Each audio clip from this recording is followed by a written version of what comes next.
We present an adaptation of flipper-mud interactions that enables effective terrestrial locomotion on muddy substrates. This work was done by Xipeng Liu, Boyuan Huang, and Feifei Qian from University of Southern California. Natural muddy substrates exist in various forms, from suspension to granular. Understanding locomotion challenges and failures of locomotion on mud substrates is critical for many robotic tasks, such as disaster searching, rescue, and environment monitoring. Inspired by the mud skipper, known for its agile movement across various types of mud, we developed a robot modeled after this animal. This mud skipper-inspired robot is morphologically similar to its biological counterpart, allowing us to systematically investigate the impact of flipper motion on the robot's locomotion performance in muddy environments.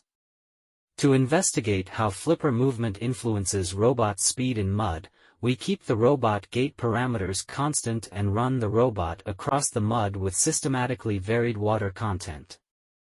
At the same time, we track its speed using a mocap system and record the flipper-mud interaction dynamics using top and side view cameras. To study the effect of cohesive terrain materials on locomotion in the lab, we systematically created lab mud from a mixture of sand, clay, and water. The sand, clay, and water mixture exhibits qualitatively similar rheology to natural mud. At the same time, the simple ingredients allow us to systematically vary critical properties like the clay ratio and water content, because for substrates like mud, even slight changes in water content, as minimal as 2%, can significantly alter the mechanical characteristics of mud.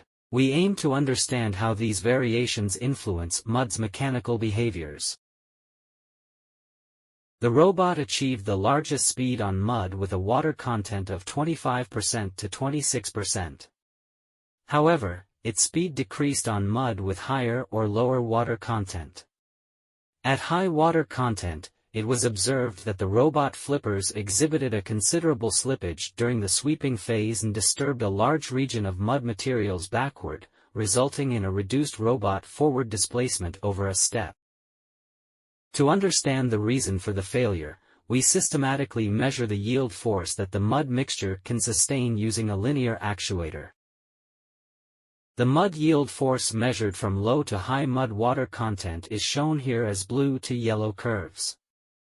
For yield stress materials like mud, when the applied force is larger than the yield force, mud will behave fluid-like and deform. However, when the applied force is smaller than the yield force, the mud will behave solid-like. Here the applied force, shown as the red horizontal line, was computed as the sum of the drag force exerted on the bottom of the robot, and the acceleration-related inertial force. According to the plot, on high water content mud, at the beginning of the stance phase, the yield force was smaller than the applied force, which resulted in a fluid-like response of mud, and flipper slippage occurred.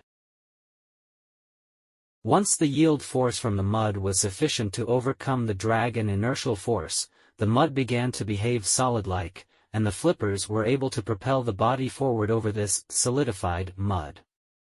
We refer to this range as the effective advancing range. As water content increases, the effective advancing range decreases, which results in a decrease in step length. To investigate the failure mechanism at low water content, we examined the mud resistive force during flipper extraction using a linear actuator. We noticed that as water content decreased, the extraction force increased significantly due to cohesion. When the extraction force exceeds the flipper actuator lifting force, the flipper experiences a downward pulling force, which reduces its lifting speed. For the lowest water content, the negative acceleration was nearly doubled, and the large deceleration caused the flipper to slow down significantly and could not lift out of the mud surface within the extraction phase. As such, during the swing phase, the flipper continues to lift while perturbing the surface material forward. This additional shear force during the swing phase would cause the backward body displacement observed in the experiments.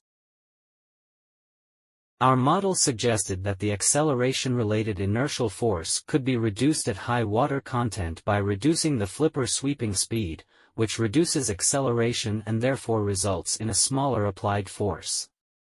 The reduced required force would increase the effective advancing range, and produce a larger step length. Based on the model prediction, reducing the flipper speed by only 20% could increase the robot speed by more than 2-folds.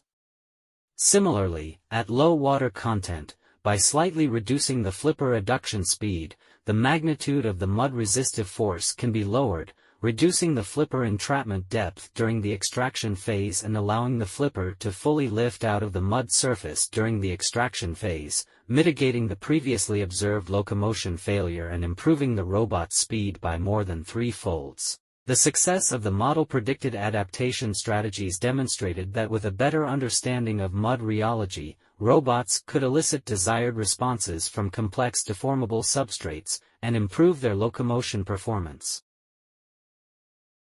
Thank you.